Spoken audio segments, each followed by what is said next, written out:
All right. Good evening, folks. Thanks so much for joining us. And we are excited to talk about parent and guardian life at Eastside Prep this evening.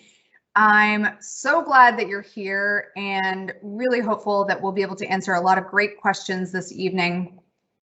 And so we'll go ahead and get rolling. Grab a beverage, find a comfy seat, and you're in for a great time tonight. So my name is Cheryl Shank-Miller. I'm the Director of Enrollment Management here at Eastside Prep. Really excited to kick things off for tonight's panel and want to give you a sense of what to expect in terms of the evening. We are going to introduce you to many members of our campus community from the parent and guardian side of things tonight. A couple of our EPS parents, including one EPS parent of an alum, a member of our faculty, our Director of Institutional Advancement, which encompasses a wide variety of programs, communications, including parent programming here at EPS, and finally, our admissions staff that are here this evening. So really grateful for the opportunity to connect with you, and we will go ahead and get rolling with our introductions. So if everyone is excited, I'm excited. We're going to get started from the top of that list. And I'm really pleased to introduce Rumi Sharma, parent of alum and parent of current EPS student. Go ahead, Rumi. Hello, everyone. I have a current junior at Eastside Prep, and my alum that graduated in 2018 is a senior in college now. And we've been with EPS, this is our 10th year, and really happy with the school and love it. Well, thanks, Rumi, so much for joining us this evening. And I had a chance to spend some time with Rumi during the pandemic when we actually went over to her house and filmed a video. And I tell you, she's an amazing parent and a great cook. I had the opportunity to enjoy some lunch with the Sharmas, and just really appreciate you taking the time to be here, Rumi. Catherine, who's joining us, is not only an EPS parent, but also the heads up our Parent Association Steering Committee. President of the PA, I believe, is your formal title. Is that right, Catherine? That's right. Hello there. I'm also mom to Alexander, who's in 10th grade and has been at Eastside Prep since 6th grade. So we've had a great experience in both middle school and upper school. Nice. And in addition to being Alexander's mom, you are a pet parent, clearly. Glad both the cat and dog could join us this evening. And so glad to see you all. Next, we are joined by my colleague, Jeff Sanderson, one of our original faculty members at EPS. Jeff, how are you doing? I'm doing great, Cheryl, and it's great to be here with all of you. As Cheryl said, I'm Jeff Sanderson. I currently serve on the upper school faculty, as you can tell from my Zoom Teams background. The math faculty, I teach calculus and pre-calculus to all the upper schoolers, including a couple of 8th graders. But as Cheryl said, I was part of the founding faculty. I took a bunch of years off in the middle, but I spent the first 6 years in the middle school. So I actually have the distinction of having taught for the full year students in every single grade from 5th up through 12th. So I have a very broad perspective on the range of the experience, because obviously the level of parent involvement and the relationship between the kids leading their education all the way up through seniors is a whole continuum that we're very deliberate about. So look forward to talking to everybody tonight.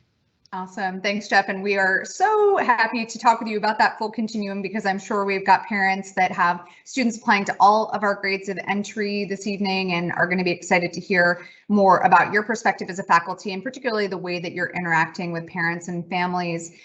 Vicki Baldwin, my dear colleague, how are you this evening? Oh, Cheryl Miller, I'm doing so well. Thank you for asking. Hi, everyone. I'm Vicki Baldwin. I'm excited to chat with you this evening. I am the Director of Institutional Advancement. And one of the great joys of my job is getting to work with our parent community. Catherine and Rumi are two of the amazing parents that I work with on a very regular basis. They're wonderful folks, and so it makes my job very enjoyable. Happy to chat with you about it. Also just had a moment, by the way, that I need to share when Rumi said that Ayush is graduating from college, because I remember his first year at Eastside Prep. So I've clearly been here just maybe a little too long. I would not say too long, but I'm really excited that you got to have that trip down memory lane too. It was a good moment, yeah. In the middle school, that's really, really sweet. So, so as I mentioned before, Cheryl Shank-Miller, Director of Enrollment Management, and Meg Blyler, Admissions Events Coordinator, our producer this evening. Meg, thanks so much for being at the helm tonight to make sure everything runs smoothly. Really appreciate you. Right. Hi, everyone. Sorry it took me a minute to send myself live there, but hello. And thank you, Cheryl. Thank you, everyone, for joining us tonight. And it's been great to get to meet some of you through the admissions process and put together these events for you to learn more about EPS.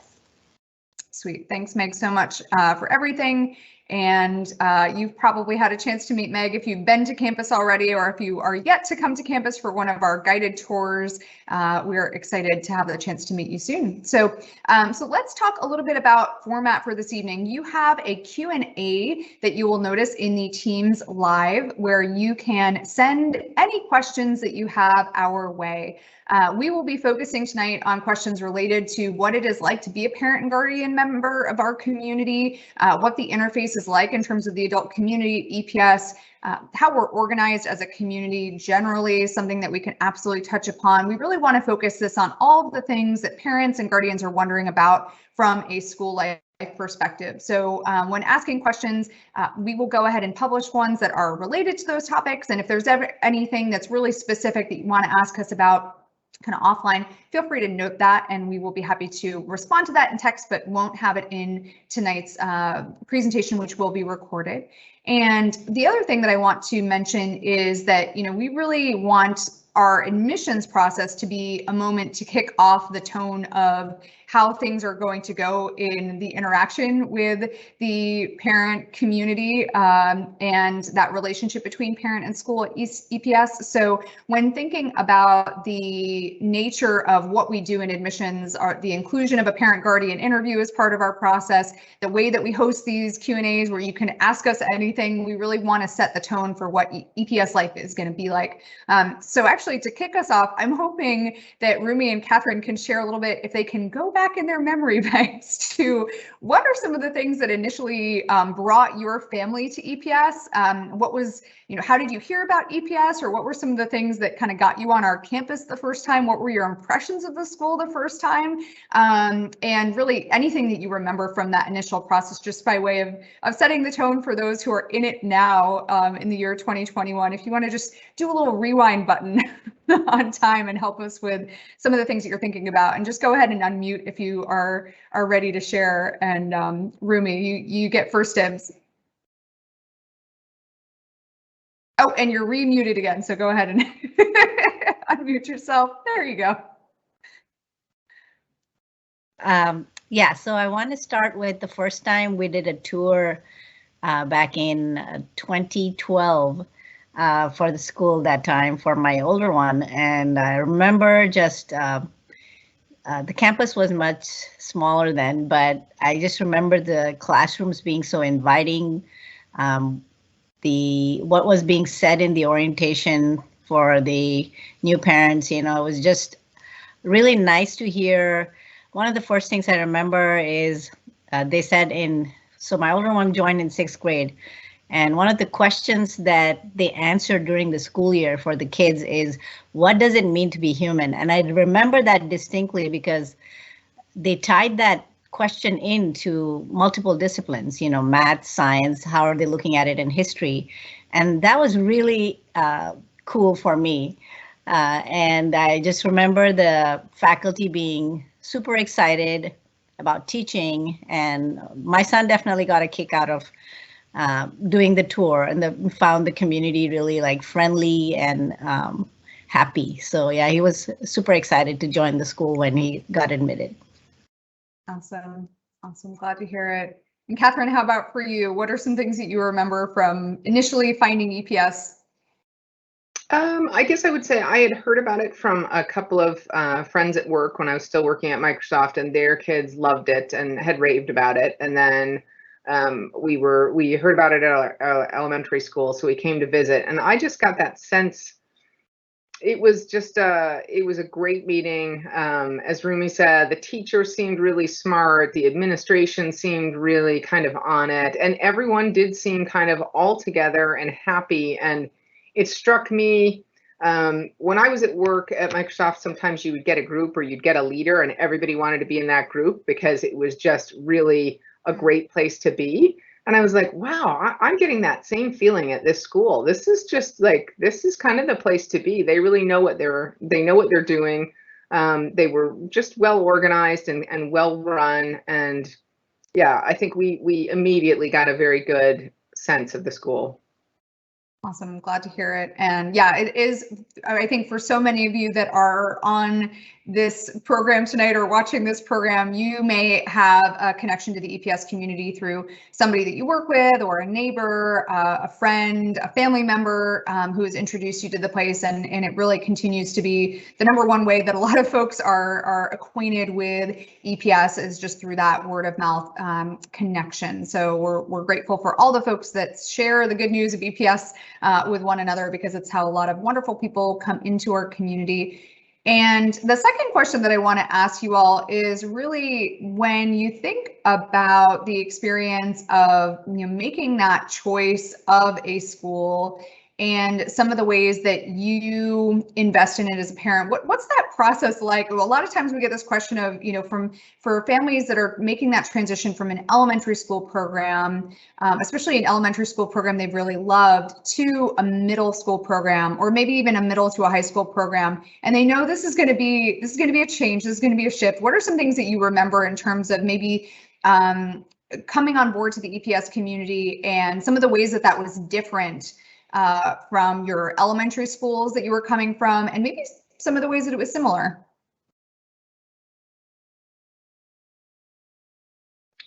Do you want me to start, or do you want to start, Rumi? Go ahead, Catherine. Well, I think, again, for me, I was really impressed with as well the technology and how the kids were immediately kind of oriented more the way I would think of work. They had their computers, they had their schedule. Everything was kind of seamless, and they were really had a lot more independence, I would say, than elementary school. And I think my son really loved that and really want to kind of step up. Like, yes, I know how to find my way around campus, and I know how to manage my time. And I really liked that approach as well. There was less, I think he was very surprised going from a small school where, they walk the class from the 4th floor to the 3rd floor or whatever, to get into 6th grade, and suddenly you're going from building to building, and you're expected to be responsible and show up and do things on your own. And so that was very different. And then of course the level of work and the projects was much better. It was really a step up from what I could see from kind of basic work to multi-step projects, which I thought was great for 6th grade. Awesome. And Rumi, what would you like to add?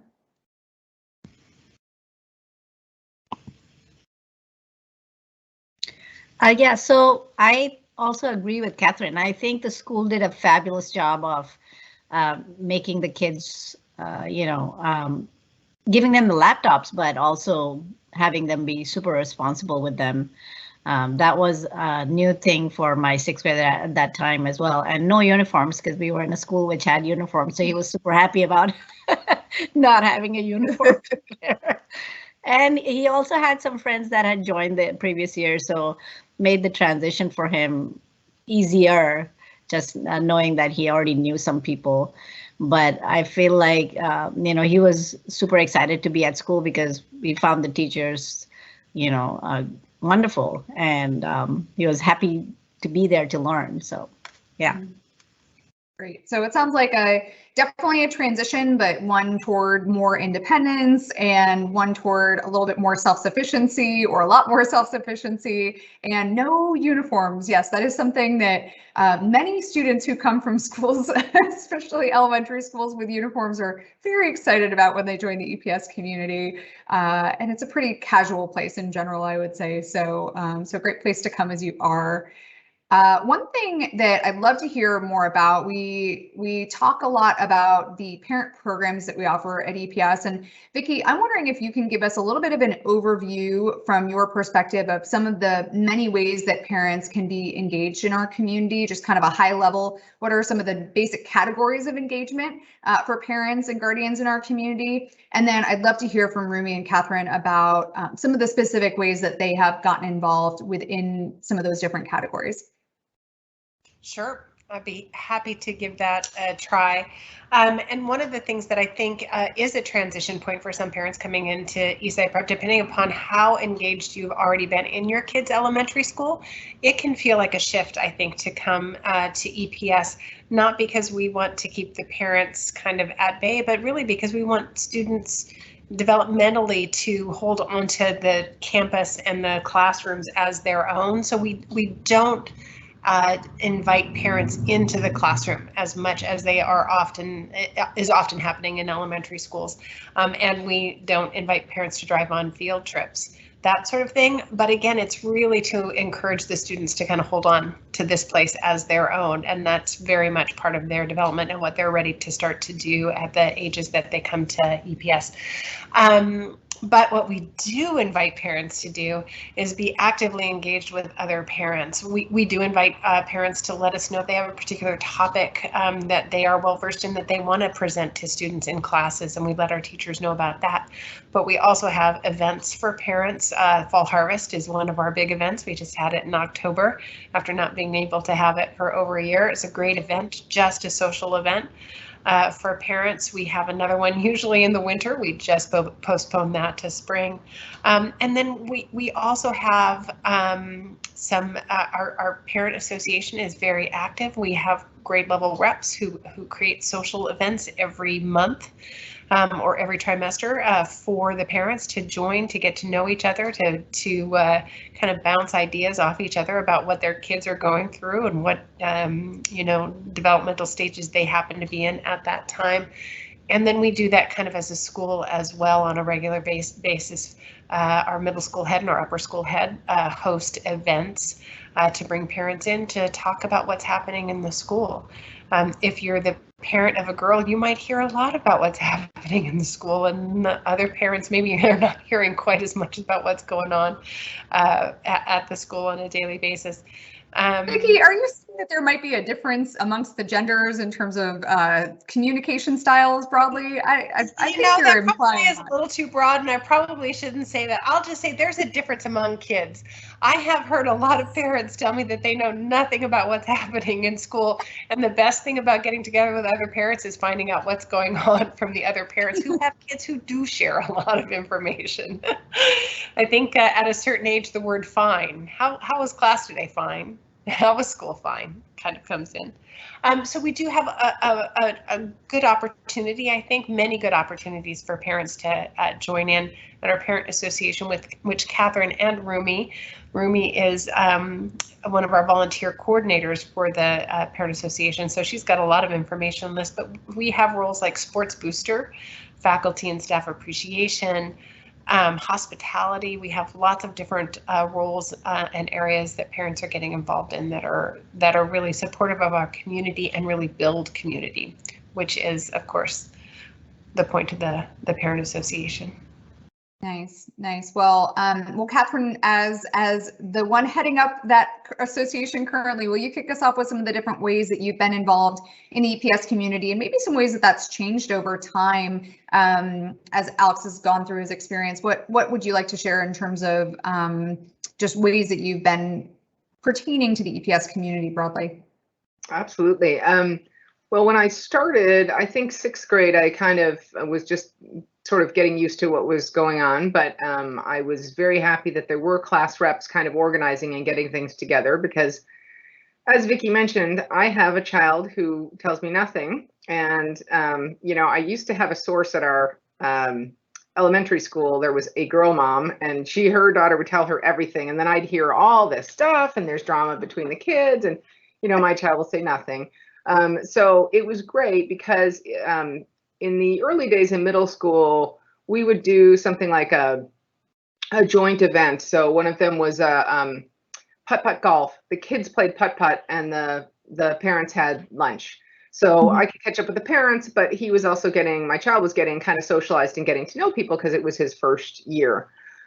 So we did those kinds of things. And then as time went on, I actually became a class rep, and we focused more on doing parent get-togethers separate from the kids. And, one of the things that you do see is, in 6th and 7th grade, even you can say, I want you to get together with so-and-so's son, but by 8th to 9th grade, they're like, I don't hang with that child, and I don't necessarily want to do that.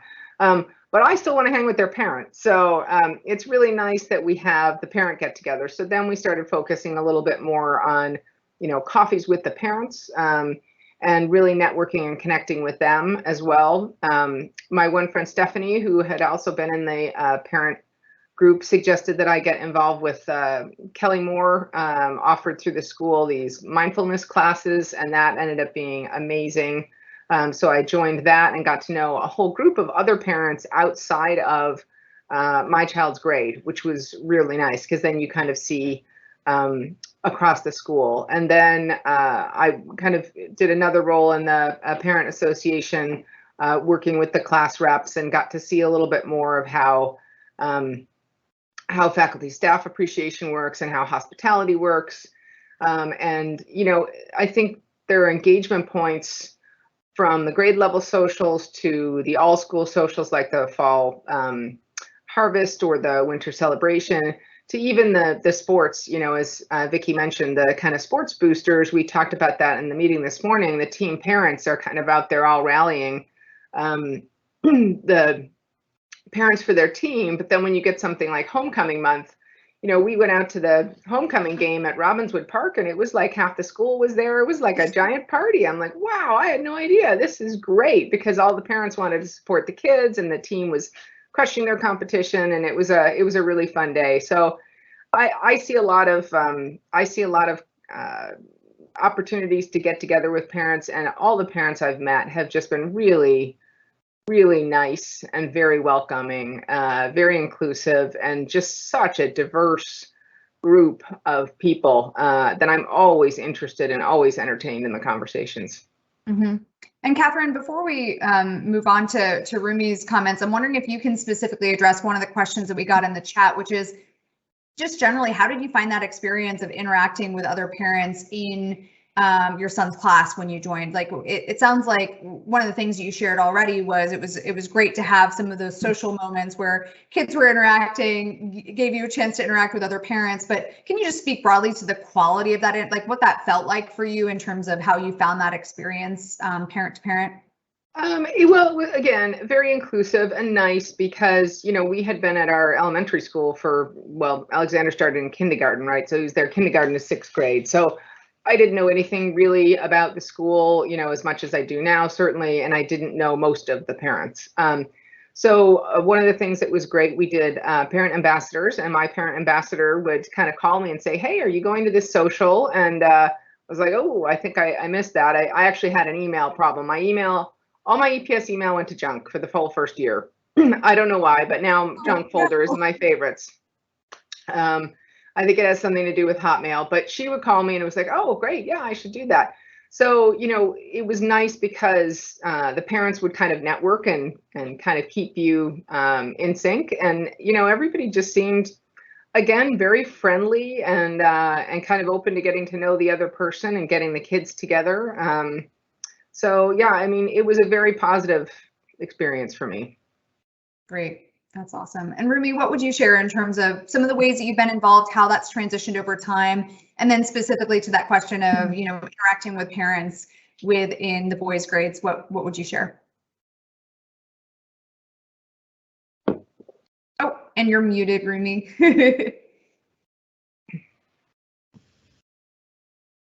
I want to mention that when you come in as a parent, you fill out this questionnaire and asks you how much do you want to be involved in the school, and in what roles would you want to be involved. So in our 10 years, I've played various roles. I've also been a parent rep for our grade, which means organizing social events for our parents. And among other things, also being on certain panels for classes that deal with immigration. So as an immigrant, like they would ask for parents to come in and speak to the classroom. So that's another, way to be involved.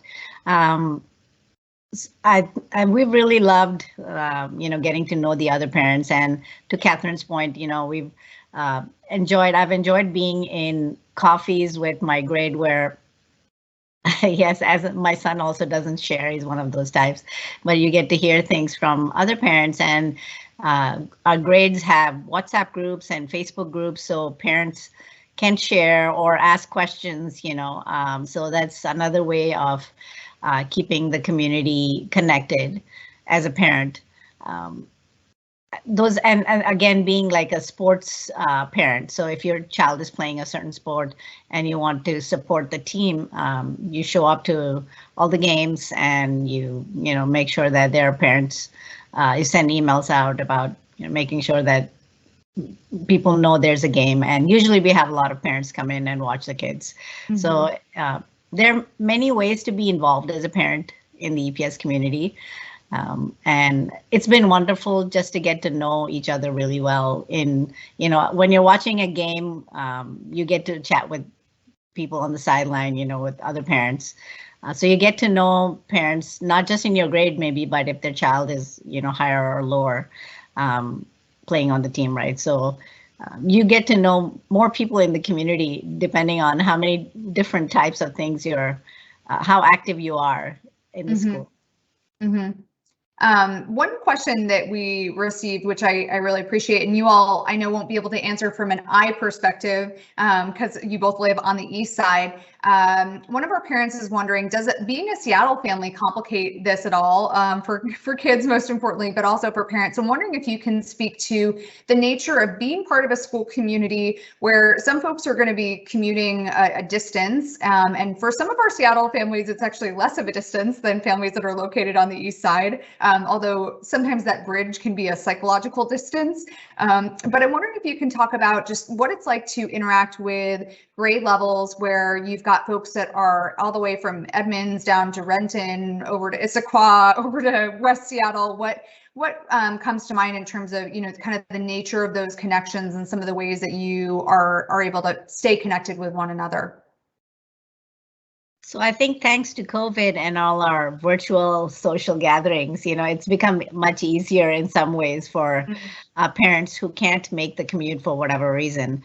But also, there are many chances of socializing in the school. So if you miss one, it's not like, you won't, you're not part of the community, because even when we do have, for example, grade socials, the grade reps will send an email saying, here's what we talked about. So everybody's in the loop with about everything else that was discussed, among other parents in the same grade. So, and also the school does socials. So with the faculty. So we have a couple socials during the year. So that's another way of not just socializing with each other, but also getting to know the faculty really well. And yeah, it's, really how much you want to be involved, and people do make the effort. Like if they are, they want to be involved, they do make the effort to commute. And it's been fun, to get to know people coming from all over, actually.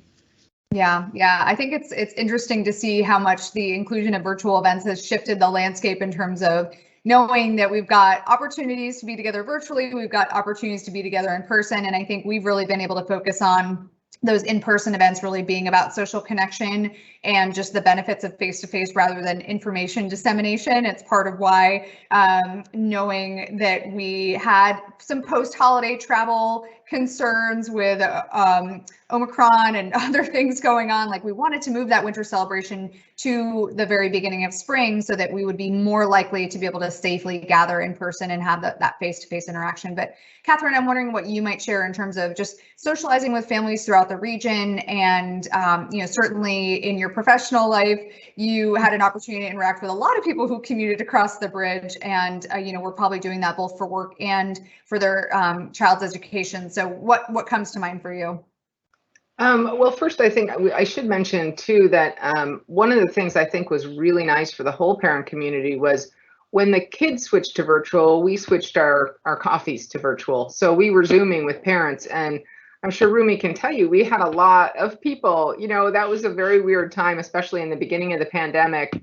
We started Zoom and Teams calls with parents, and I think they really appreciated the connection because we were all just a little bit like, okay, this is weird. And what's your child going through? And what are we going through? And so it was a nice way that we stayed together even when we couldn't actually be together. To your point, we would rather be in person. And I would say, you know, you just find a way.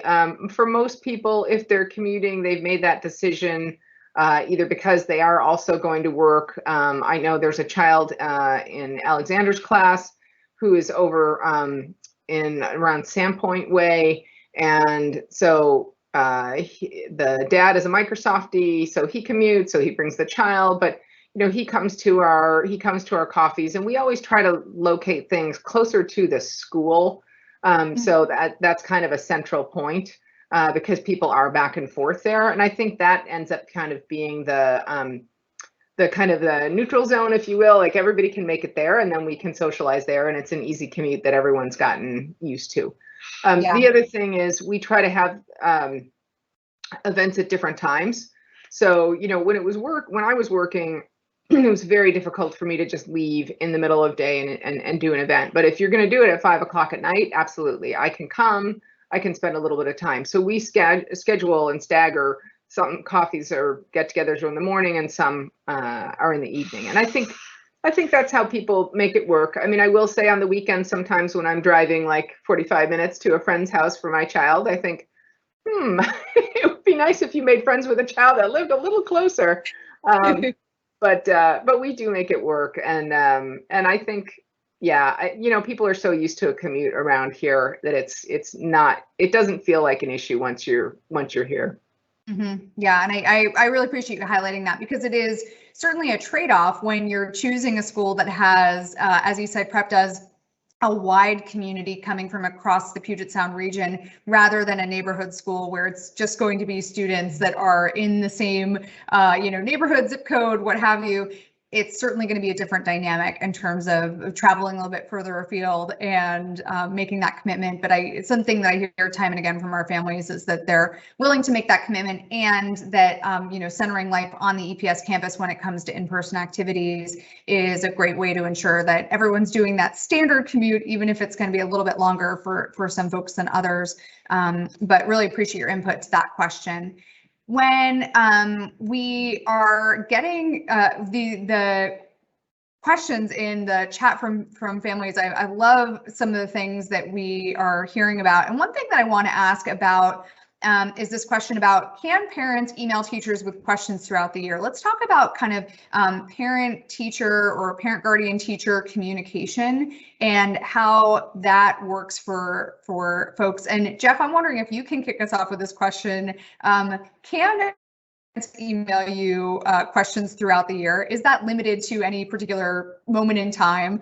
And what are some ways that you have connected with parents specifically? Well, thank you.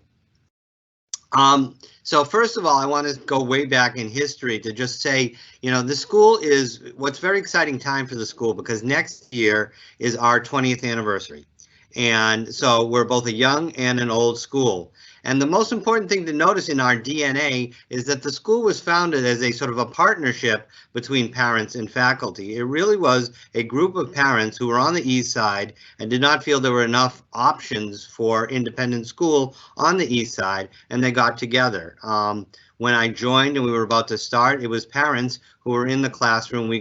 They went to Home Depot and they got some bathroom tile to use as our first whiteboards. So it's always been a very, very close relationship between the parents and the faculty in terms of building the school and being involved in it. And so I'd like to give a slightly more comprehensive answer, Cheryl, in saying there are two ways that parents and we faculty interact. There's sort of the formal way that occurs during the course of the year. Every student has an advisor, that advisor is really your best single point of contact into the school, because that advisor is understanding what's happening with your student, your child in every class, and sort of even socially and around. And so they're a great integration point. They can be mailed at any time. But what happens is we do kick off the year with the advisor, the student, and the parents having a set of goal setting with the student. Also formally is during the course of the year, halfway through, we're a 3-trimester program.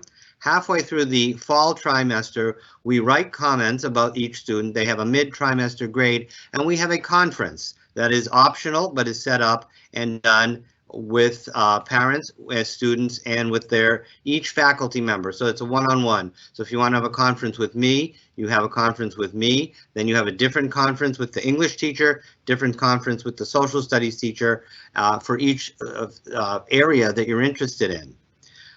Middle of the year, meaning halfway through this current trimester, the winter trimester in January, we write extensive comments about your student, and those are shared with you. And that's another opportunity for a formal, regularized interaction between parents, students, and the faculty.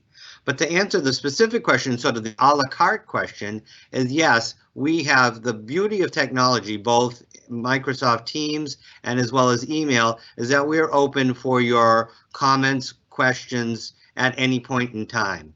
So any concerns that are either general, Dr. John Stegman or Sam Uzwak, who head up our upper school and the middle school, are open. We have a series of counselors. Every student has access to our school counselors. They are available for email interactions and to work and bring us in as appropriate. But if you have a question about your student's performance in math, ask me anytime. Now, I will say that in the course of the development of our kids from 5th grade through 12th, increasingly we'll put the responsibility on the student to perhaps not initiate, but always to be involved in the discussion, unless there's a compelling reason why that needs to be just the faculty person and the parents. But it creates a very, very important dynamic where all 3 parties know what everything else is going on, for us to have, a Zoom meeting if necessary, or an email interaction where the student is included in there. And so the answer to the question is, anytime you have a question, feel free. Parents also have, in fact, access. We use Microsoft OneNote for all of our student notes, and there is a parent version of the OneNote. So you have great visibility into not only how the student is doing, but what is going on in each classroom during the course of the entire year. So totally open there. And Jeff, one of the things that I think brings up is another great question that we got in the chat, which was really parents, how involved do you feel you need to be in the day-to-day academics of your kids' lives? So not just do you have that accessibility, which we're hearing from you, Jeff? Yes, absolutely, definitely, and here are all the ways that we do that. But how much do you feel like you need to be involved in their academic life, or what are some ways maybe that was a transition in terms of coming into EPS, if that was a difference from their elementary school experiences? Well, it is absolutely a big. So my kids are now 22 and 25 years old. They went through independent schools and all the way up, and there's a very big transition between elementary school and then on into middle school, and then from middle school on into upper school, where we really are working to prepare each of these students, and as sad as it is, parents, to leave the home at graduation, then go off to college and be fully functioning, not only students, for which they'll be incredibly well prepared for the rigors of college academic life, but to be ready for adult, independent, social and community life.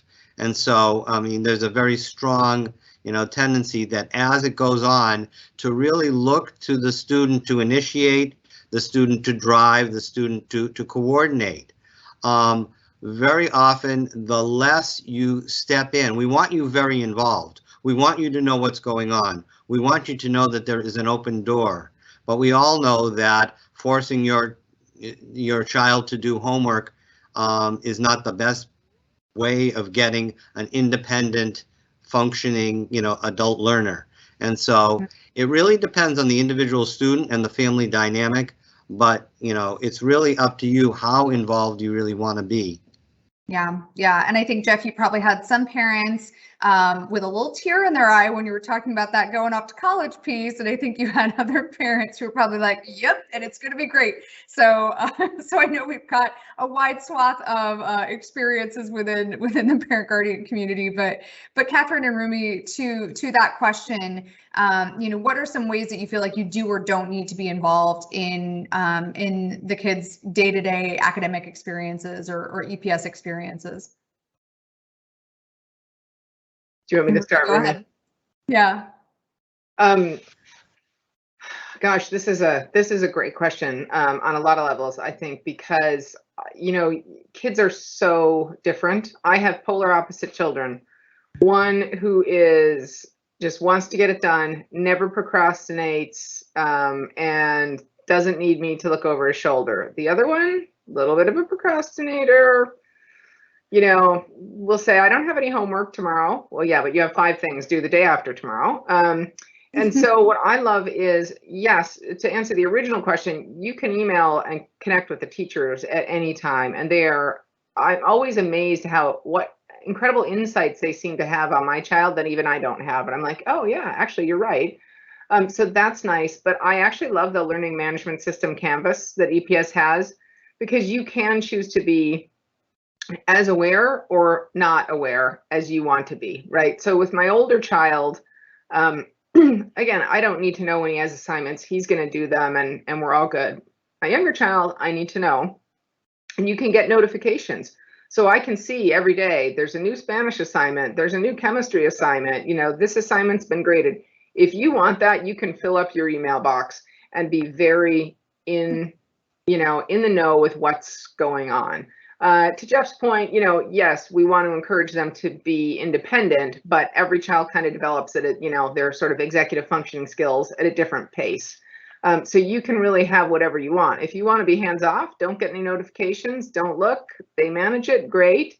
If you feel like they're not quite ready for that, which maybe my child isn't, I can keep tabs on it in a very easy way that isn't creating friction with him, because I don't have to ask him all the time, what's due, because I can see you have 3 things due tomorrow and this is what you need to be working on. So yeah, I mean, it's really, I think, going to be individual to the student and the parent, but EPS will give you the tools to do what you want to do on that.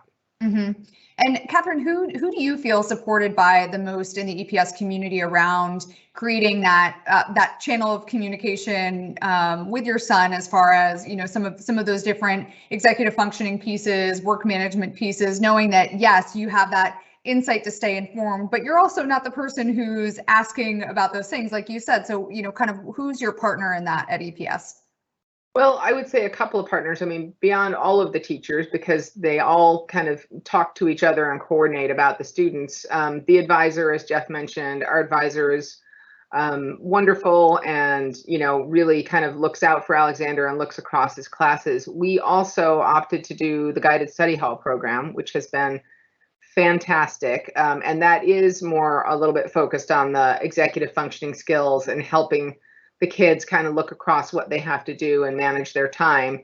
And, like anything, it's kind of ironic because I can say it, but it doesn't carry as much weight as when someone else says it to my child, right? And gives them those same skill sets. But it is nice because then it takes some of the friction away from me having to do that. But yeah, guided study hall has been amazing. The guided study hall teachers worked with the advisor and Alexander's other teachers, and it's just been fantastic for us.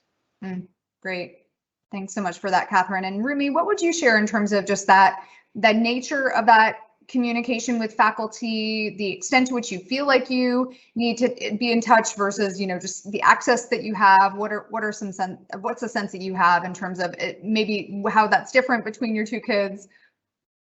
Yeah, so both my kids are different, and I'm actually a very hands-on parent to begin with. So with my older one, he seemed to pick up on the time management really fast, and I didn't have to watch over his shoulder so much. But with my younger one, I was hand-holding him for quite a few years.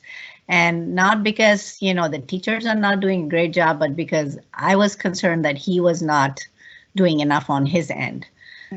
So and Canvas, thanks to Canvas, you know exactly what is due tomorrow and what they need to turn in. And he would actually come to me to say, I need help on preparing for this test tomorrow. So I could see the notes that the teacher shared, the slides they shared, the pre-test quizzes they give, the study guides.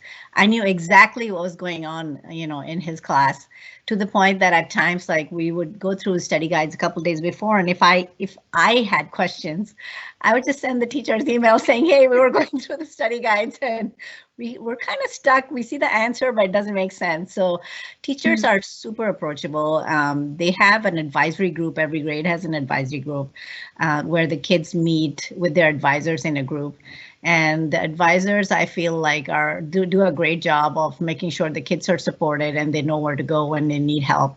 My junior right now also has, thanks to COVID, after coming back in person, we have school counselors, and at times, he's felt comfortable enough to go talk to the counselors for whatever, reason that he needs to, non-academic related sometimes, where he just needs to, share something with them or, find out, okay, how do I deal with this?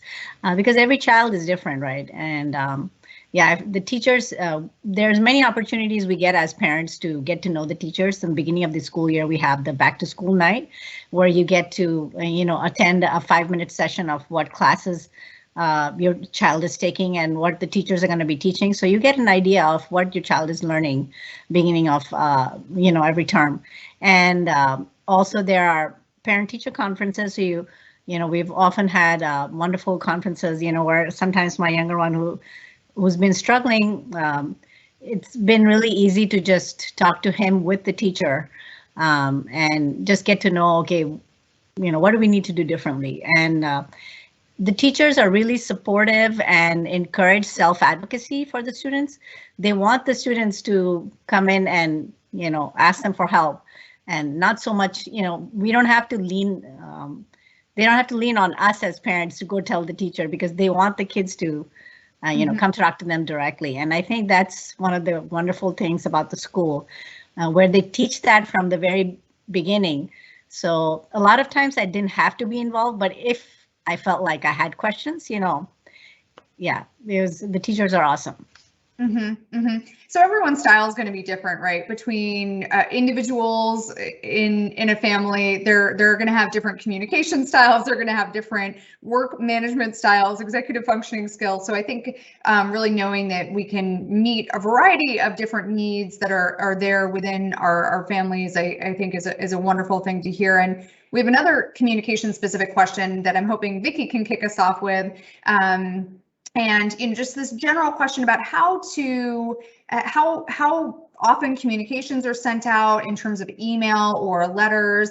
How do you feel, Vicki, as somebody who's on the back end of so many of these different communications, how do we ensure that these communications are meaningful? What are we doing as a leadership team or as a school community to make sure that they are going to be meaningful? And then is there a specific schedule of information in terms of when things are floated? I think we've already talked about the element of this question around kind of grade and report cards at specific times, and also the use of access to Canvas from the parent side as our learning management system to gain information there. But Vicki, I'm hoping you can talk with us about some of those communication specific questions in terms of the cadence, the nature of those communications, and people get a lot of communication. So how do we make sure it actually means something to them?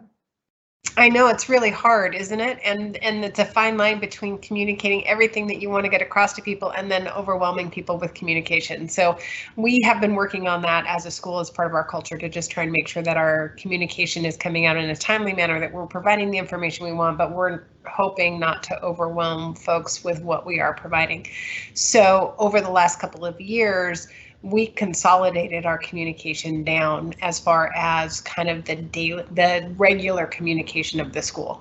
It used to be that faculty would send out communication about field trips coming up, and a teacher might send out a communication about something else that was happening, and parents were feeling a little inundated with communication. So we have consolidated down to one weekly email. It goes out every Friday. We call it the Friday briefing. And it has everything in it that we think parents want to know about what is happening at the school. We provide in that an insight into something in the school, whether it's a program or a speaker or something special that we're doing, so that parents can get an idea of what's happening on campus.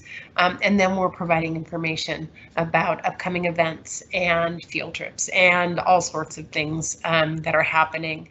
And our hope is that parents can take a few minutes to really look that over and find the things that relate to their family and their kids within that communication. We will send out special communications. COVID time has been, if nothing else, the time of special communications, right? We've sent out a lot of them, but we try as much as we can to put everything in the Friday briefing. So that happens weekly during the school year. Any Friday the school is open, we're sending that out.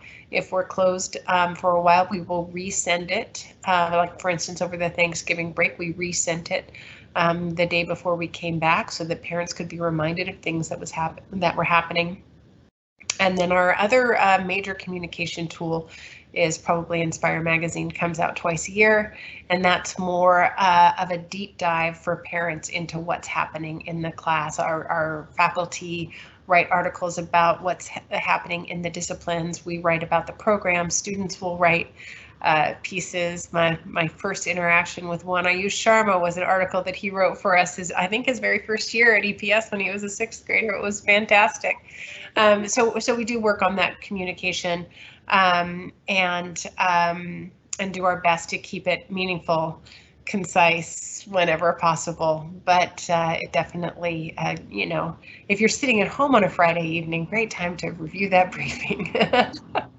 I definitely talked with EPS families that say they set a designated time in the weekend to review it. It may not be Friday night. That may not be the time that they have individual or personal bandwidth for it, Vicki, but yes, that it's something that gets tackled at some point in the weekend.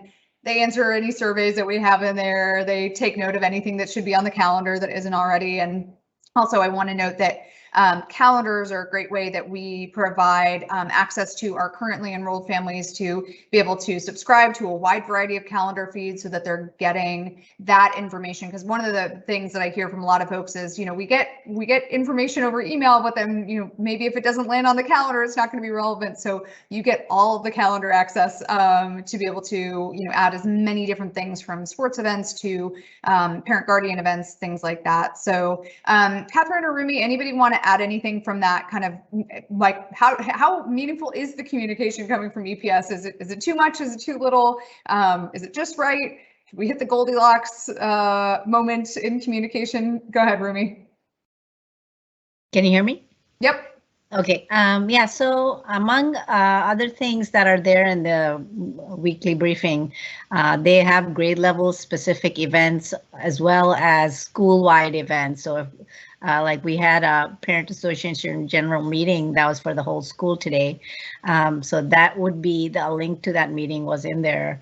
And if there's grade specific, so my 11th grader, if he's having a college counseling night, that would also be in there. One of the other things I want to mention that's also on the calendar that we look at every Sunday is lunch menu items. What's on the lunch this week? So among other things, that's also there. And then, of course, the athletic games that are scheduled, during the school year, those are also there. So, not just from the calendar, but and the briefing, but you're well informed about what's going on in the school and what you want to take part of. Mm-hmm. Mm-hmm. Great. Thanks, Rumi. So want to move us. Oh, Catherine, go ahead if you have something you want to add. No, that's fine. Go ahead.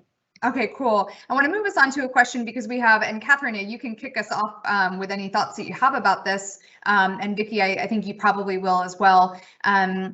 These folks ask, are there opportunities for parents to provide professional internship experiences for high school students in various disciplines, engineering, medicine, law, etc.? We know that most of our EPS families have multiple working adults in their household or households. And so a lot of folks that bring a wide variety of different personal and professional experiences to the table. So anybody go ahead and unmute and chime in terms of this this question of, maybe one of the things that we can speak to broadly is what is it like to be a parent who is working outside of the home and part of the EPS community. And then Vicki, if you want to talk specifically about some of the ways that we've engaged this from your standpoint, and I'm happy to add in a little bit more as well. Sure. So just related to kind of our students and them pursuing their passions, I think that one of the great things about Eastside Prep is the opportunity that we do allow students to find and pursue their passions. And we do that through our independent studies and our seminars and those kind of things in the upper school that are so fantastic. And we know that students will find a passion, and then they continue to learn more and how to do deep dives into that through those independent studies. We have had students do internships related to those passions as they kind of get into the 11th and 12th grade, and some of those have been through connections made right at the school. I think one of the volunteer opportunities that we have is for parents to list a topic that they are well versed in, that they would be happy to provide information to the school. That's right on our volunteer form. And what we try and do with that form every year is send it out. So if I see that someone has mentioned a particular topic, let's say it's, biology, and I know that Adam Walter might be interested in having this a parent come speak in their class, I try and make those connections at the beginning of the year, so parents can, so that the teachers can call on parents and ask them to come, and then that's kind of how those connections are often made that students can pursue. And oftentimes our teachers are actually helping students find the internships and the summer work and the opportunities to pursue their passions kind of outside of EPS as well. Does that answer the question, Cheryl? Have I? Yeah, yes, definitely does. And I'm glad that you spoke to it because it's something that we get a question about a lot in the parent guardian interviews that we do. Maybe because folks are, feeling like this is an opportunity for us to, contribute to the community, or, they're just really knowing that this might be an area of need for the school. But I think there's a tremendous amount of interest on the part of parents to say, hey, what are some ways that I can bring my everyday life into the life of the school and help contribute that? Vicki, while we have you on, another way that a lot of parents are contributing to the EPS community, I think 95% right now, is through giving to the annual fund. I just asked Vicki her favorite question. So we did get the question, I didn't just put this in here for you, Vicki. Somebody did ask, what kind of fundraising is required of parents? So I'd love it if you could talk about our fundraising model, and then Catherine, Rumi, even Jeff from the faculty staff perspective, if you can share how you are able to, not in terms of dollar amount, but in terms of just the spiritual experience of contributing to the annual fund at EPS, some ways that brings value for you and your family. So Vicki, give us your pitch, give us your fundraising spiel. The elevator pitch. I am so excited actually that someone asked this question, because I do know that it is part of independent school life, that we all do fundraising of one sort or another in the independent school realm. And at Eastside Prep, I think we approach it a little differently than some other schools. And this really comes straight from Terry Macaluso, our head of school, who believes that it's just really important to be upfront about things. So she has laid down the law that we'll never have an auction while she is at EPS. So what we do is we have an annual fund. In the fall, we let folks know that we would appreciate their support, and we have something we call heads tables meetings, where Terry meets with parents in small groups. And I'm sorry, I'm large truck or something just went by my house. That was Terry going by. Yeah, so she meets with groups and parents in small groups to talk about the school. We talk about fundraising and about the budget, but it really is about any number of topics. And we talk about our need and the need that we have. It's a gap, if you will, between what it costs to educate every student at Eastside Prep and what we charge. It's the same model that all independent schools, all nonprofit independent schools use. But we just want to be really upfront and ask parents to support it. And we have amazing parent support. 95% of our parents, 100% of our trustees, 100% of our faculty and staff support the school. And it is really wonderful. Terry will tell you she thinks of it as a report card on how we're doing as a community. And it is amazing each year to see that support. We've been at 95% or higher even for the last 5 or 6 years. It's really wonderful. Yeah, awesome. Well, thank you, Vicki, for giving us that overview. And for those of us who are donating to the annual fund, which is everyone on this call, what are some things that you feel connected to? I know it's everyone on this call. What are some things that you feel connected to in terms of, maybe speaking to that experience of being in a heads table as a member of our parent community? If you want to talk about that sense of, how we set the tone for that and maybe some of the ways that might be different from other school communities. Go ahead, Rumi. Yeah, so I just wanted to say that at the beginning of the Heads Tables meetings, they usually show a video of what the kids are doing, what's going on in the school, in the classes. And I really look forward to watching that because I get to hear what are the kids excited about, so that's fun. And you get to hear not just not just what the ask is from the parent community, but also where is it going. And really love the direct approach of this is where we are and this is where we need to be in order to do ABC. And it's really good that it's just done once a year, and you pledge the amount that you want to give, and you're done for the year, and then you can give it anytime from the fall to before the school year ends in May. So there's no pressure of A, giving, or B, by when, like it has to be done before the school year ends. But it's great I feel like it's great to just hear what cool things are going on with the kids in the school anyway, so. Nice. Yeah, I would add the heads tables are very nice, and I always love hearing from Terry. And it's just a pleasure to have somebody who has a very clear vision and a lot of experience who says, yeah, this is where we're going with the school and this is why we do it. And I do love that you have one ask. My older child had an experience at a previous school where honestly, before we even enrolled, it was like, how about donating to this and donate to, I think I got more mails from them trying to raise money for their auction than I ever did on my child. And I was like, wow.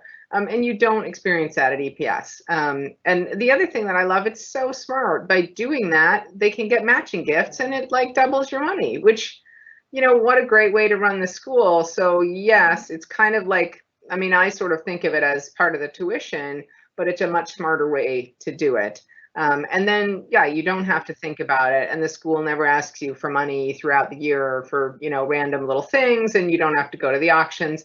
And we have a lot of other parent opportunities, which I think are actually a lot more fun than going to an auction, quite frankly. So yeah, I actually am a big fan of the annual fund. Yeah, I have been in environments with auctions myself from a professional perspective, and I really appreciate that EPS doesn't have an auction because when we're getting together as members of the adult community in particular, we are just having fun together.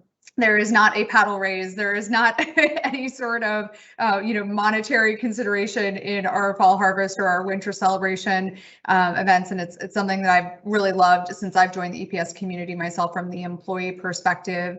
And one thing that I want to highlight is, and really underscore, is that it really is about participation that we're emphasizing. So although there is, the math is laid out in terms of here's our total budget, here's what tuition revenue generates, and here's the remainder that we need to, really rely on the annual fund to contribute to the overall well-being of the school, that there is a sense of, we want you to participate in a way that is meaningful to you. And so that's going to vary quite a bit from family to family. And some families are going to have the ability to leverage that matching gift, like you mentioned, Catherine, and take advantage of that. Other families, those resources are not going to be there. And, having what families may in their heads think is a smaller gift, it's still participation. And that is significant in terms of, what that means in terms of the life of the school. And that report card, like you said, Vicki, that validation of, how well are we doing what we're doing? We really do see it as that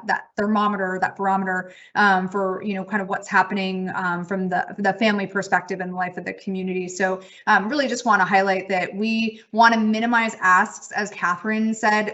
We want to do that on both the fundraising level and tuition and other fees. We really want to make sure that we are including as much in tuition as possible. So all of those various costs that can come up throughout the year, we try to include as much of that in tuition as possible, not only because it minimizes asks for families, but it also helps when we're supporting families with tuition aid and aid for other tuition expenses like books, transportation, meals on campus, that it's very clear cut in terms of, what those amounts are going to be and how we're going to support families. So whether it's, families, giving to those areas of the life of the school, or whether it's us supporting families, minimizing asks allows us to do that in a way that, just makes the conversation centered on students throughout the year in terms of all those different solicitations. And it saves Vicki having to lick all those stamps that she would put on the letters. Vicki, we don't want you to have to go through that.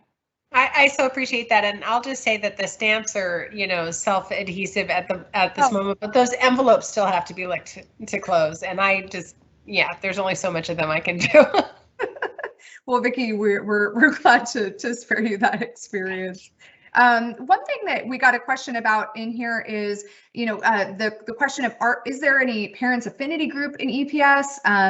And what would that experience be with the group? I know that, I believe that Catherine, it was you who talked about Dr. Kelly Moore, who has been our scholar in residence in the EPS community for a long time, was formerly our school counselor and head of learning support at EPS, and has been doing this parent education for us, this compassion-based parent group. So Catherine, were you the one who mentioned that on the call, or Rumi, was that you? Yeah, Catherine, It was me. Yeah. So I started in Kelly Moore's group, I think on maybe 2 years ago. It might be even 3 now. Losing pandemic time here. But it was just a great way to get to know the other parents and really get kind of to a deeper level of conversation. Kelly just has a really good way of facilitating conversation about all sorts of things. I mean, it's on parenting, but it's on, being a better parent by, taking better mental care of yourself and being able to respond better and communicate better with your kids. But it actually facilitates a great interaction between the parents. And, my closest friends now are probably the other women from that group, because, we've shared a lot and we've gone through that. So that's been really nice. And one of the things that Kelly did, we have a lot of international folks at Eastside Prep, and one of them leads a group in Mandarin. So that they can, actually, because it's easier to do it in your own language. I mean, I sadly can't speak a second language. I can't imagine trying to do all this in another language. So they have the ability to do that. And I mean, I would say there's, again, you can kind of align to whatever group you want, but the school is very good about kind of fostering that inclusiveness. Appreciate that, Catherine, because I think that every parent that I know that is involved in those groups or has really benefited from any of Kelly's seminars, or even our grade level parent coffees that are organized by the school. You mentioned the ones that parents and guardians organize as grade level reps. for one another. But when we do these series for grade levels and talking about these developmental moments that kids are encountering, I think just increasing capacity for parents and their ability to effectively be a person in their child's life and do that in a resourced way instead of a way where they're left feeling, totally like they're overextending themselves and giving too much. I think is really a goal that we have overall of parent education at EPS. We want you to feel like I'm informed, I'm resourced, and when it comes to that compassionate leadership of being a member of my household, compassionate leadership being one of our 4 points in the mission statement, that it really is something that we want to empower parents with, not just students in our community. So really just appreciate you speaking to that specifically. So one of the questions that we got is around this idea of self-advocacy. Sometimes a lot of this compassion-based parenting work is really necessary when it comes to some of the rough moments that you go through. So this parent's asking, for some kids that have a harder time, especially when dealing with peers, this parent wants to know, maybe if you can speak from an I perspective, has your child ever felt picked on or socially excluded by peers in some way? Or did you know of a situation with someone else? How was that resolved? So, maybe even if you can't speak to that aspect of the question, thinking about some tough moments in parenting, they are inevitable, especially everyone who's on this call that has been a parent through a global pandemic. You have been in tough moments, whether your kid is at home or already flown the nest, as Jeff mentioned. So what are some things that you would share in terms of this idea of helping students to cultivate self-advocacy, but there being some tough moments along the way, and how has EPS maybe supported you through some of those tougher moments?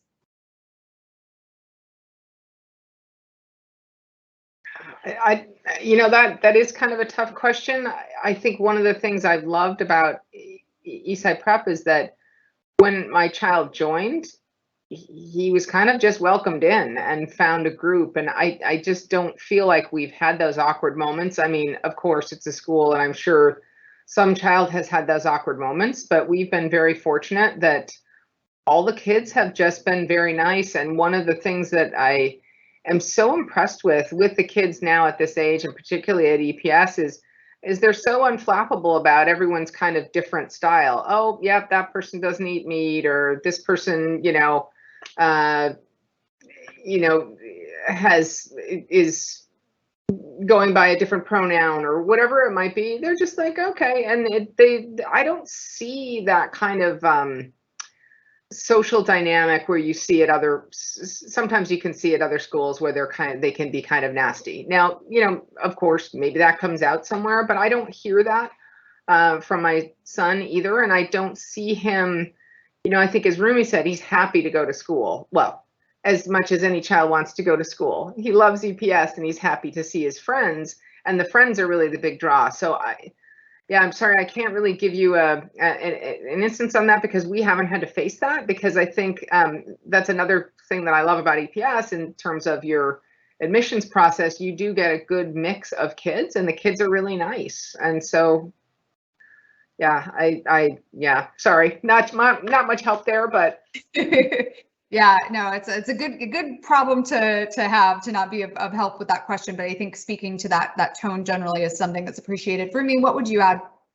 Yeah, so we haven't had to deal with something like that either. But I just want to say from the other side, and both my kids have been, really welcoming and inclusive of the new kids that come into their grades, and I think that works for, that really works. And I only hear the positive side of things, which is, they're a great, great kid, and making new friends. So I think growing the circle, and I think it's a really positive thing about EPS actually, that, we don't have this groupism thing happening.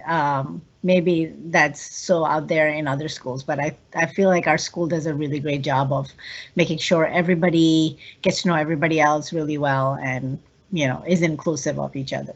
Mm-hmm. Rumi, without even knowing it, you've spoken to another question that came up in the chat which is this parent's expressing that they feel really lucky to come from an elementary school where families are committed to kindness and inclusivity. Something like inviting everyone in the class to a birthday party, for example, instead of just having specific invitations that go out to a handful of kids. So can you each speak to that culture at EPS in terms of our families, and certainly knowing that there's going to be a difference between that elementary school age and the middle school age, but just in terms of that culture of kindness, that culture of inclusivity, if there's anything that you want to add to that broadly as far as how this question was asked, just the feel of the culture of the community. It's something that's intangible but very important. So Rumi, you're still unmuted. What would you add on that community? So middle school, I feel like so the only difference I felt between middle school and upper school, middle school, again, like to what Catherine had said earlier, the kids want to hang out with everybody else, but as they get older, they have certain kids that they're closer to, and maybe not the whole grade, right? And you at that point you kind of leave it to the kids to to let them hang out with whoever they want to hang out with. But I feel like in middle school, it's everybody wants to hang out with everybody else, and that works for the parent community as well, because and the school also has socials for all grades, right? So the school definitely does a great job of making sure they give kids opportunities to hang out with people in their own grade. They have a social every trimester, so the kids definitely have an opportunity to meet everybody else in their grade if they want to, and so yeah, that's all I got. That's helpful though, thank you. Yeah, I mean, I would echo what Rumi said. When they're little, it's easier too. And if you're in the 5th grade class and there are 32 kids, absolutely we'll invite everybody. But by the time they get to 9th grade and there are 80 kids, that's a pretty expensive party if you invite everyone. And that's not really what you're going to do. They're going to have a friend group. And I think what I see about that though is the kids are very respectful about not saying, oh, well, Vicki and I did this over the weekend, and, in front of Rumi who wasn't there, right? I think the kids are very good about that, and everyone's tactful. And I mean, yes, you have to understand at a certain point, not everybody is going to be hanging out all the time. But yeah, I mean, I think, Rumi's example of her kids welcoming people, I was very happy, especially being on the parent association. I was talking with Alexander, and two of his close friends were new to the 9th grade. And so he got to know them actually during the pandemic virtually, and now they're hanging out in person. And I was like, well, that's great. He's welcoming in the new kids, and they are actually integrating in with the kids who have been there since 5th and 6th grade, which sometimes you don't always see in a school. So again, I think it's about the kids doing it. And sure, some of that comes from the parents too, about saying, hey, kind of broaden your friend base and be nice to people. And I think that really comes across with the kids. Yeah, I appreciate that. And one thing I'll note, Vicki would probably appreciate hearing me say this from the parent and guardian side, is that we make our community directory available to everyone who is an enrolled family in the EPS community. And we share only the information that you want us to share. So some families will say, yep, just share our cell phone numbers or just share our email addresses. We don't want to share our home address, or you can really choose, you can share every piece of information that pertains to the directory or not. That's totally something that you elect into. And one thing that we give you is with that directory, you're empowered to reach out to folks. And one thing that we don't do is we don't reach out on behalf of, a grade and say, oh, here's so-and-so's party that only some of you are invited to or whatever. It is something that, we empower you with that information that families want to provide to one another on that community level. Same thing with our carpool map for anybody who wants to be included. The default is to be included. You will let us know if you don't want to be included in that, but we want to provide as much information so that families can be in touch with one another as possible to facilitate some of those social pieces, whether that's student to student or parent to parent. Jeff, I'm wondering if there's anything you would want to add from that community culture perspective in terms of what you see both in and outside of the classroom and in advisory, as far as how kids are interacting with one another, including one another. Well, I'm particularly astonished at how wonderful a community is in terms of how they interact, not only within a grade, but across the grades. I mean, there's a tremendous school spirit. We're about to have sort of this Winter Wars festival all next week. And it's really a wonderful experience. I do want to talk about one thing we do as a faculty that's a very important element. It's called Kid Talk. And that is where there is if there is a student who is either struggling in a class or struggling socially in several places, or if we hear from the parents that they have these following concerns that they want the teaching group to know about something going on in the home life, for example, we have a specific meeting about that student only with that student's entire faculty range, plus a counselor. These meetings happen usually Tuesday mornings, and those are a wonderful opportunity for the kind of potential things that are being written about here to be discussed and made available to the teachers to keep that into awareness as they're working with both the students as a group and each student as an individual. Yeah, I appreciate you highlighting Kid Talk, because that was something that was new to school culture for me joining EPS, and just getting that sense of those grade level conversations for the benefit of that student, because sometimes, yeah, there might be parents or guardians who are involved in some of those different things and conversations, but sometimes it's the type of thing that's happening within the life of the school and a student's experience that a parent doesn't have direct insights to, and so it's faculty members looking out that can help create that bridge between school and home for the benefit of a student's experience. So really appreciate that. One thing that that was asked about as we're in our last 10 minutes here of our evening together is, how have you found the college application and guidance process as parents? Catherine, you're just embarking on that now, but so maybe you'll be able to kick us off with what are some of the initial steps that you've been engaged in as a member of the parent community as far as college guidance is concerned. And then Rumi, we know we've successfully launched One Sharma into the world through our college guidance process. So Catherine, if you want to start us off, and then Rumi pick it up from there. Sure. Because Alexander's in 10th grade, we're really at the infancy, as you said. But this year, Alexander will get a college counselor, so he will know who his counselor is. And I believe they start writing essays, which is a great way to get them thinking about, oh, okay, well, what am I going to write an essay about? So you still have a couple more years to gain some experience before you have to write those college essays, as well as the actual practice of writing. So that, and I think they took the PSATs this year, so they're starting to just get them warmed up. And so that's kind of where we're at. And I know that January 11th, we have a 10th grade college counseling meeting, because we just talked about that in the PA General this morning. So I'm looking forward to hearing more about it, but so far so good, just to get them started early. Yep, very much and we want parents to stay as informed as possible as they want to be from the beginning, but we're not going to front load that conversation into 9th grade, most of 10th grade. It's really 11th grade where that's going to get kicked off in earnest, but we want to keep you informed in those roundabout ways. So Rumi, having lived through the experience, thankfully, of launching one of your kids into college, what would you share in terms of that overall process with EPS? Oh, and Rumi, you are muted. Go ahead. Still muted. Teams has not been your friend tonight in terms of the unmute, and I wish I could just manually unmute you. Go ahead. Can you hear me? Yep. Okay, perfect. Yeah, there's a lag when I hit the button and when I'm actually. I just want to say the process is really smooth. So 10th grade, they start talking about it. 10th grade, we also do a practice PSAT. It's a practice. And then they also take the practice ACT to see like if the kids want to do the ACT or the SATs in junior year.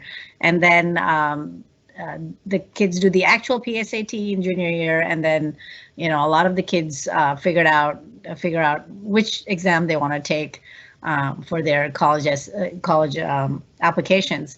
11th grade, we also have not just a college counselor, but we have a college counseling team.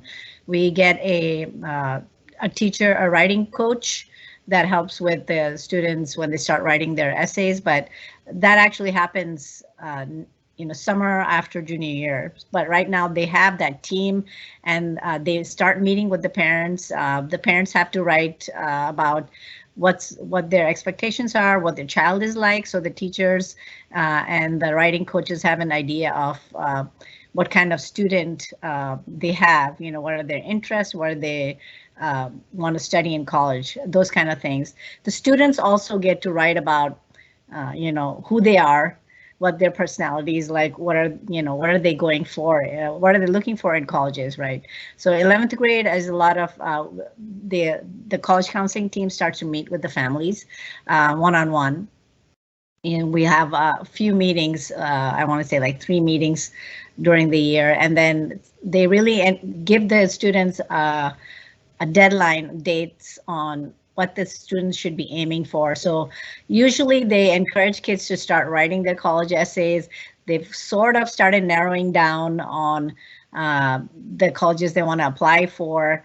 The school also does college tours as part of our Education Beyond Classroom week that we have in end of March, right before spring break, where they go tour colleges of different sizes. So the kids kind of get a feel for small school, big school, etc. And of course, the families are also doing those on their own. So I feel like the school does a great job of having a timeline prepared for the parents and the students starting in 10th grade. And then, of course, in 12th grade is all about writing your applications and having, meeting the deadlines of the schools you want to apply to. So yeah, it works. Yay, glad to hear it. And thanks for highlighting the structure of the program, not only in terms of that timeline and the clarity of that timeline, but also the ways that we've got this multi-pronged approach. You've got your process coach, you've got your writing coach. So there's not just one person that's going to be point for a family's experience. Every family benefits from working with our associate head of school for college counseling and alumni engagement, Bart Gomery, who has more, I love to say this, more years of college admission and college advising experience than I do life on this planet. And Bart is just very, very knowledgeable. Therefore, he's heard me say that, by the way. But Bart is very, very knowledgeable and a great advocate for families, and is in all of those meetings right alongside the process coaches and the writing coaches, and helping to guide that group and that team of folks, as well as offer a lot of individual expertise in the process. So so really appreciate you highlighting those aspects of the EPS experience. We want to make sure that we are giving all the layers of the EPS experience as far as parents are concerned. So one of our questions, just to wrap us up, is what are the unique challenges of being an EPS parent? What are some things, if anything comes to mind, that you feel like is a uniquely challenging aspect of being a parent at EPS? I'm curious if anybody's going to unmute, because I'm not sure what folks will share. So go ahead, Catherine. I think our first year, when I was still trying to help Alexander with homework, interesting that there are very few books. Everything really is online. And, I'm very computer centric. I'm an ex-Microsoftie, but it's a little harder when you're trying to figure out, oh, okay, there's not a book in front of you, but you grow to love it because it is really well organized. Things are in OneNote, things are in Canvas, there are online materials, and it's so nice because it's all right there for them. But that was a little bit of a challenge, because I was used to, okay, where's your math book? Oh, it's all online. And so learning how to navigate online school books was probably a challenge for me, ironically. Yep. Even if it's part of your work role, if you have that MO of, we sit down with a stack of books and our composition notebooks, it's a very different kind of way. Rumi, what would you say in terms of EPS parent challenges? Can you hear me? Yep. Okay. So I don't really think we've had challenges. I mean, to Catherine's point, they don't go to the library anymore, which which I would be like, I'll go to the library for you. Just tell me what books you need. But they're like, Mom, everything's on Google Scholar, or like, we don't have to. The old ways of doing research are going away. But I feel like the kids do a great job of transitioning to today's technology and today's resources. Great to hear it. So yeah, and we do have our library at EPS and our print collection. So many of the resources are digital in addition to those print resources that we have on the campus. But yeah, gone are the days of, checking out that stack of picture books at the library for for EPS parents, unfortunately, as they're starting in 5th grade and higher. But bittersweet to think about those fond memories of library time. Well, bittersweet to think about this panel coming to an end. It's been a great evening with you all, but I'm sure everyone is excited to get to dinner or whatever restful activities they're going to be doing before the next day ahead. So I want to give a shout out again to my colleague Meg for being our producer this evening, my colleague Vicki Baldwin, Director of Institutional Advancement, for being here to talk about parent programs, fundraising, and all the wonderful ways that we engage parents in our community. I want to thank, of course, Jeff Sanderson, my faculty colleague, for sharing his perspective from many, many years in the EPS community. You've really seen us from that tiny little school in an office park to now over 500 students and over 100 employees, and certainly a very different place in a lot of ways, and also a very similar place in a lot of ways. And Catherine and Rumi, most especially, for taking the time to share your direct EPS parent experiences and just infuse this conversation with your sense of what matters to you as members of our EPS parent community. So again, thank you all. Thanks to everyone who participated and shared questions with us this evening. We're grateful for them, and we are grateful in the spirit of one question that we didn't get to about, can you still remember your parent interview at EPS? Many of you will be joining us for parent and guardian interviews if you haven't already, and we look forward to continuing the conversation one-on-one in that forum. So look forward to connecting that way. Thanks everyone so much. Have a great rest of the evening. Any last final words? I'm leaving people the option to unmute before we totally sign off. Is there anything else anybody wants to share? Good to go? Thank you, Cheryl. Thank you all. Leading the way for us. Happy Thank you. Yeah, service. Yeah, thank you, Cheryl. Again. Thank you, everybody. Thanks all. Catherine. Thanks again, Meg. Thanks everyone. Have a great night. Appreciate you. Good night. Good night.